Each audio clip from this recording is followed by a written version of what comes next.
Huygens का ये कहना सीधे सीधे न्यूटन की बात को नकारना था। आप लाइट की वजह से डिफरेंट टाइप के ऑब्जेक्ट्स को देख पाते हैं। अब आपके सामने ये सवाल आता है कि भाई लाइट का नेचर कैसा होता है, ये लाइट किस नेचर की होती है।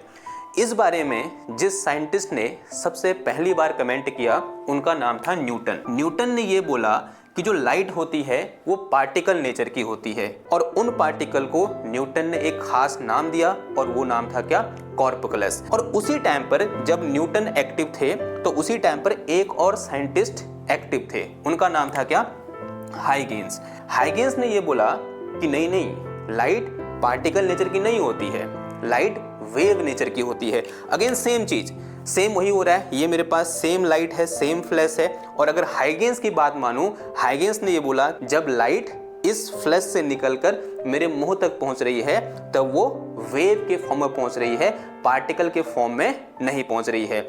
यानी हाइगेंस का ये कहना सीधे सीधे न्यूटन की बात को नकारना था। लेकिन न्यूटन उस समय अपने पीक पर थे, उनकी बात सब मान रहे थे, तो उस समय हाइगेंस की बात को दबा दिया गया, इनकी बात को नहीं माना गया। और उस टाइम पर ये वाली जो थ्योरी है, जो पार्टिकल नेचर है लाइट का, वो डोमिनेट कर गया।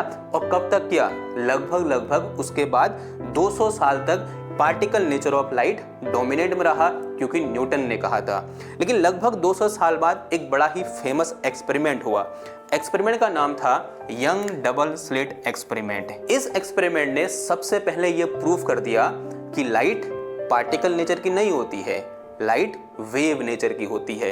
तब तो ये रहे नहीं देखने को, तब जाके जो हाइगेंस की बातें थी, जो हाइगेंस ने थ्योरी दी थी कि लाइट का नेचर वेव नेचर का होता है, तब जाके हाइगेंस की बात को सही माना गया। और उस समय के बाद थोड़ा बहुत करके जो नेचर ऑफ लाइट है वो वेव नेचर वाला क्या कर गया, डोमिनेंस में आ गया। और थोड़ा बहुत न्यूटन चाचा की बातें हैं, ये थोड़ा सा पीछे होने लगी। भाई लाइट का नेचर पार्टिकल नेचर नहीं होता है, कैसा होता है, वेव नेचर का होता है।